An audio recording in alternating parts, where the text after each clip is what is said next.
سن رہے تھے اب درس حدیث کے لیے جناب جمیل پرواز صاحب۔ اعوذ باللہ من الشیطان الرجیم، بسم اللہ الرحمن الرحیم۔ قال رسول اللہ صلی اللہ علیہ وسلم من خاف ادلج ومن ادلج بلغ المنزل الا ان صلۃ اللہ عالیہ الا ان صلۃ اللہ جنہ۔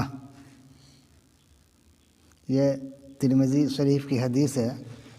ابو ہریرہ رضی اللہ عنہ روایت کرتے ہیں، رسول اللہ صلی اللہ علیہ وسلم نے فرمایا، جس مسافر کو ڈر ہوتا ہے کہ وہ راستے ہی میں رہ جائے گا، اب بخیریت ٹھنڈے وقت میں آرام سے اپنی منزل پر نہ پہنچ جائے گا، تو وہ رات کے آغاز ہی میں نیند کو قربان کر کے سفر شروع کر دیتا ہے اور ٹھنڈے وقت میں اپنی منزل پر پہنچ جاتا ہے۔ اے خدا کے مال کے خریدارو، خدا کا مال قیمتی مال ہے، سنو خدا کے مال کا نام جنت ہے۔ نبی صلی اللہ علیہ وسلم نے ان 3 جملوں میں 2 اہم باتوں کی طرف ہم مسلمانوں کو متوجہ فرمایا ہے۔ پہلی بات یہ ہے کہ مومن کا اصل وطن آخرت ہے۔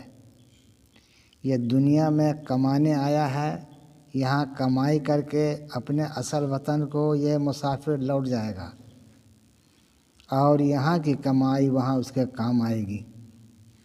نبی صلی اللہ علیہ وسلم مومن کو ہوشیار اور چوکنا فرما رہے ہیں کہ اسی دنیا کو اپنا وطن نہ بنا لینا اور سفر کے دوران سو نہ جانا، ورنہ منزل پر کیسے پہنچو گے۔ دوسری بات جس کو نبی صلی اللہ علیہ وسلم ہمارے سامنے رکھنا چاہتے ہیں وہ معاہدہ ہے جو ہمارے اور خدا کے درمیان ہوا ہے۔ ہم نے شعوری طور پر اسلام قبول کیا، کلمہ پڑھا تو گویا یہ کہا اسلمنا لک یا رب۔ ہم نے اپنی جان و مال کو اور تمام قوتوں و صلاحیتوں کو تیرے ہاتھ بیچا کہ اس کے عوض جنت میں جگہ ملے۔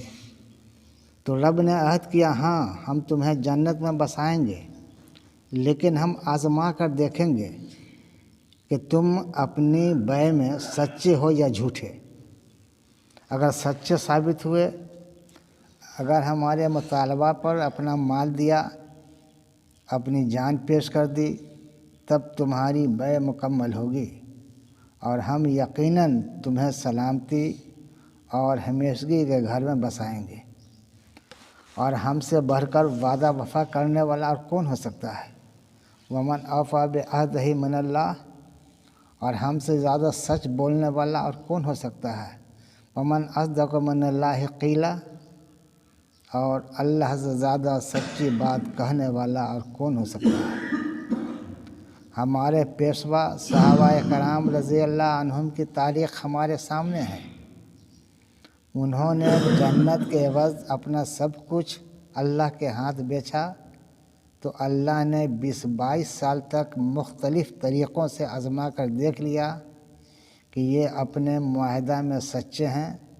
تب 9 ہجری میں آخری امتحان غزوہ تبوک کے بعد فرمایا، ان اللہ اشتری، جس کا مفہوم یہ ہے یقیناً اللہ نے مومنین کی جان اور مال خرید لیا، اس بات کے عوض کہ انہیں جنت میں اپنے وقت پر بسایا جائے گا۔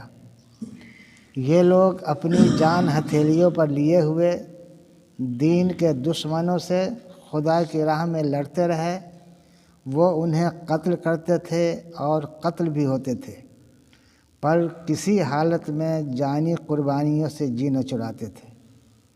جنت کے اس وعدے کا ذکر تورات، انجیل اور قرآن سب میں ہے۔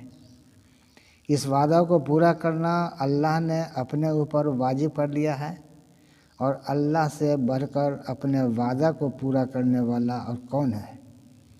تو اے اپنی جان و مال اللہ کے ہاتھ بیچنے والو، تم اپنی بیع کے مکمل ہو جانے پر خوب خوشی مناؤ کہ تھوڑی سی قربانی کے عوض دائمی سکھ کے گھر میں جگہ ملے گی اور یہ عظیم ترین کامیابی ہے۔